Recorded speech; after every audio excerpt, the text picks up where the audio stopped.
کی۔ 1281 میں ارطغرل کی وفات کے بعد اس جاگیر کی سربراہی عثمان اول کے ہاتھ میں آئی، جنہوں نے 1299 عیسوی میں سلجوقی سلطنت سے خود مختاری کا اعلان کر کے عثمانی سلطنت کی بنیاد ڈالی۔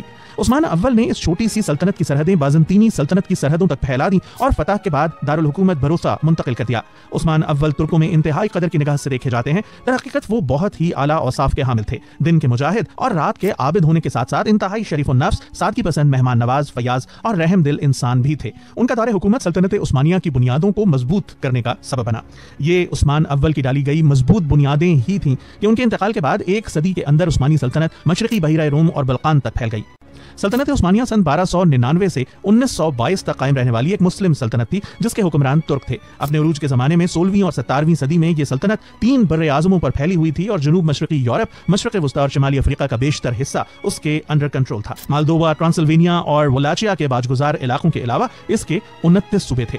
سلطنت کی فتوحات کا یہ عظیم سلسلہ عثمان کے جانشینوں نے جاری رکھا، لیکن 1402 میں تیمور لنگ نے اناطولیہ پر حملہ کر دیا اور اس وقت کا عثمانی سلطان بایزید یلدرم شکست کھانے کے بعد گرفتار ہو گیا۔ لیکن یہ عثمانیوں کی اولو العزمی تھی کہ انہوں نے اپنی ختم ہوتی ہوئی سلطنت کو نہ صرف بحال کیا بلکہ چند ہی اشروں میں فتح قسطنطنیہ جیسی تاریخ کی عظیم ترین فتح حاصل کی۔ قسطنطنیہ کو آج کی دنیا استنبول کے نام سے جانتی ہے۔ اس فتح سے عثمانیوں کا وقار دنیا بھر میں بلند ہوا۔ سلطنت عثمانیہ کی دوبارہ بحالی کا صحرا بایزید یلدرم کے بیٹے محمد اول کے سر جاتا ہے، جو اپنے اعلیٰ اخلاق و اوصاف کے باعث ترکوں میں محمد چلبی کے نام سے جانے جاتے ہیں۔ فتح قسطنطنیہ ترکوں خصوصاً عثمانیوں کی تاریخ کا سنہرا ترین باب ہے۔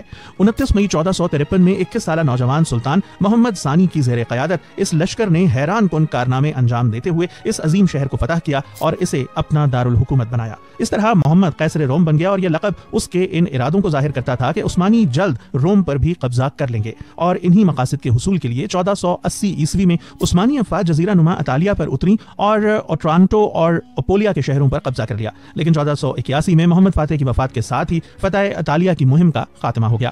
1453 میں فتح قسطنطنیہ نے جنوب مشرقی یورپ اور بحیرہ روم کے مشرقی علاقوں میں سلطنت عثمانیہ کے ایک عظیم قوت کے طور پر ابھرنے کی بنیاد رکھی، اور پھر 1566 تک یورپ، مشرقی وسطی اور شمالی افریقہ میں فتوحات کے ایک طویل دور کا آغاز ہوا۔ ان فتوحات کا سبب فوج کا معیاری نظم و ضبط اور جدید عسکری قوت تھی، جس میں بارود کے استعمال اور مضبوط بحریہ کا کردار بہت اہم تھا۔ ریاست کی معیشت میں اہم ترین کردار تجارت کا تھا، کیونکہ یورپ اور ایشیا کے درمیان تجارت کے تمام زمینی اور سمندری راستے عثمانی سلطنت سے ہو کر گزرتے تھے۔ ایک کے بعد ایک دیگر عظیم سلاطین نے سلطنت کی سرحدیں پھیلانے میں اہم کردار ادا کیا، جن میں سلیم اول کا نام نمایاں ہے، جنہوں نے مشرقی اور جنوبی جانب توجہ کی اور صفوی سلطنت کے شاہ اسماعیل صفوی کو جنگ چالدران میں شکست دی اور مصر میں عثمانی حکومت قائم کی۔ سلیم کے جانشین سلیمان عالی شان نے مغرب میں سلطنت کو توسیع دی اور 1521 میں بلغراد کی فتح کے بعد 1526 میں جنگ محاقز کے ذریعے ہنگری اور دیگر وسطی یورپی علاقوں میں عثمانیوں کی دھاک بٹھا دی۔ اس کے بعد انہوں نے 1529 میں ویانا کا محاصرہ کیا، لیکن سرد موسم اور شہر کے باسیوں کی زبردست مزاحمت کے باعث یہ محاصرہ ناکام ہو گیا، اور اس طرح عثمانی طوفان کی موجیں ویانا کی دیواروں سے ٹکرا کر واپس آ گئیں اور عثمانی سلطنت کی سرحدیں وسطی یورپ کے اس شہر سے آگے کبھی نہ بڑھ سکیں۔ سلیمان کے ادوار میں ٹرانسلوینیا، ولاجیا اور مالدووا سلطنت عثمانیہ کے باجگزار بنے۔ مشرق میں عثمانیوں نے ایران سے بغداد دوبارہ حاصل کر لیا اور بین النہرین پر قبضہ کر کے پرشین گلف تک بحری رسائی حاصل کر لی۔ سلیم اور سلیمان کے ادوار میں عثمانی بحریہ دنیا کی عظیم ترین بحری قوت بنی، جس نے بحیرہ روم کے بیشتر علاقوں کو فتح کیا۔ ان فتوحات میں اہم ترین کردار عثمانی امیر البحر خیر الدین پاشا باربروسا کا رہا، جس نے سلیمان کے دور میں کئی شاندار عسکری فتوحات حاصل کی، جس میں اسپین کے خلاف تیونس اور الجزائر کی فتوحات اور سقوط غرناطہ کے بعد وہاں کے مسلمانوں اور یہودیوں کی باحفاظت عثمانی سرزمین تک منتقلی اور 1543 میں مقدس رومی سلطنت کے خلاف نیس کی فتح قابل ذکر ہیں۔ 16ویں صدی میں مغربی یورپی قوتوں خصوصاً پرتگیزیوں کی خلیج فارس اور بحر ہند میں بڑھتی ہوئی قوت نے عثمانی بحریہ کے لیے شدید مشکلات پیدا کی۔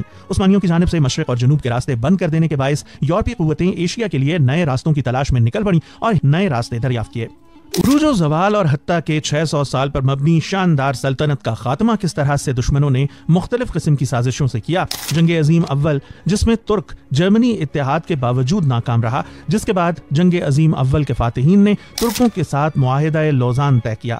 معاہدہ لوزان 24 جولائی 1923 کو سوئٹزرلینڈ کے شہر لوزان میں طے پایا تھا۔